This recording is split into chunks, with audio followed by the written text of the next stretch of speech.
नमस्कार, स्वागत करते हैं आप सभी का। आप कुंवर टाइम्स देख रहे हैं। स्वतंत्र पत्रकारिता का साथ दें, चैनल को सब्सक्राइब जरूर करें। योगी आदित्यनाथ गोरखपुर से चुनाव लड़ेंगे।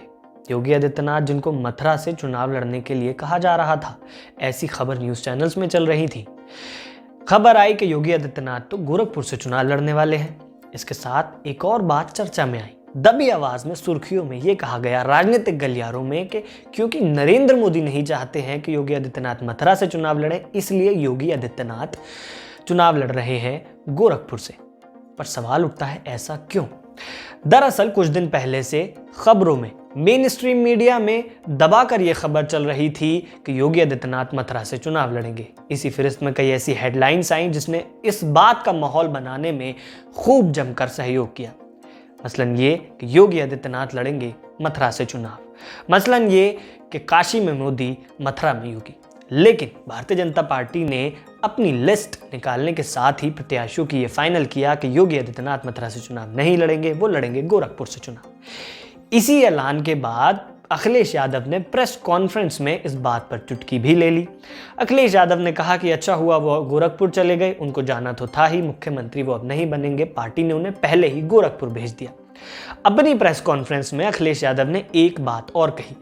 उन्होंने कहा कि समाजवादी पार्टी अब भारतीय जनता पार्टी के किसी भी मंत्री या विधायक को नहीं लेगी, लेकिन आगे उन्होंने कह दिया कि एक को ले सकती है।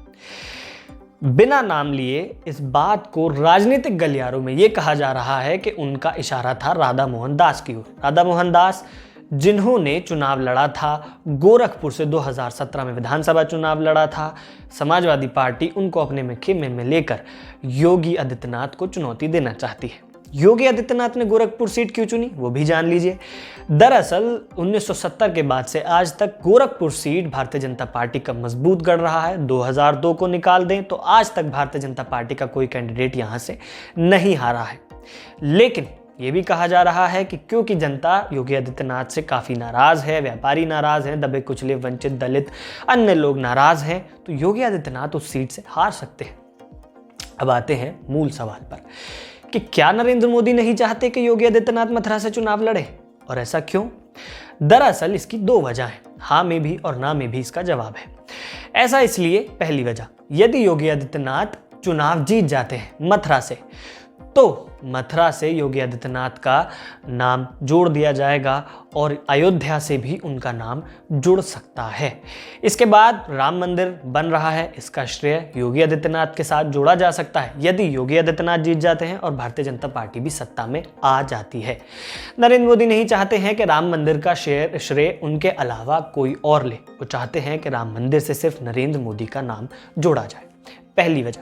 दूसरी वजह, यदि योगी आदित्यनाथ मथुरा से चुनाव हार गए, अयोध्या से लड़ते हैं या वहां से भी चुनाव हार गए, मथुरा या अयोध्या, आप किसी भी एक जगह को मानकर चल सकते हैं, तो राम मंदिर का उद्घाटन का या अन्य कार्यों का मजा फीका हो सकता है। इसके अलावा हारने की संभावनाएं भी हैं, क्योंकि मथुरा में खास तौर से समाजवादी पार्टी दूसरे नंबर पर रही थी, तो ऐसे में योगी आदित्यनाथ हार भी सकते हैं। दोनों ही एग्जाम्पल्स में, दोनों ही उदाहरण में या दोनों ही केसेस में भारतीय जनता पार्टी रिस्क नहीं ले सकती है। ना तो योगी आदित्यनाथ को अयोध्या से, न मथुरा से चुनाव लड़वा सकती है, राम मंदिर का श्रेय योगी आदित्यनाथ को दे सकती है। इसके अलावा ना वो योगी आदित्यनाथ के हारने का जोखिम उठा सकती है। दर्शक जानते हैं किस तरीके से नरेंद्र मोदी, योगी आदित्यनाथ यानी कि शीर्ष नेतृत्व और मुख्यमंत्री के बीच में कैसी टकरार और तल्खी देखने को मिल रही है। इसके बारे में अलग से बताने की लिए ज़रूरत नहीं है। देखना यह होगा कि आगामी विधानसभा चुनाव के परिणाम के बाद कौन जीत कर आता है, सत्ता की चाबी किसके हाथ में होती है, और मथुरा, अयोध्या और देवबंद में किसके प्रत्याशी जीतते हैं और इनका चुनाव के परिणाम पर कितना असर होगा।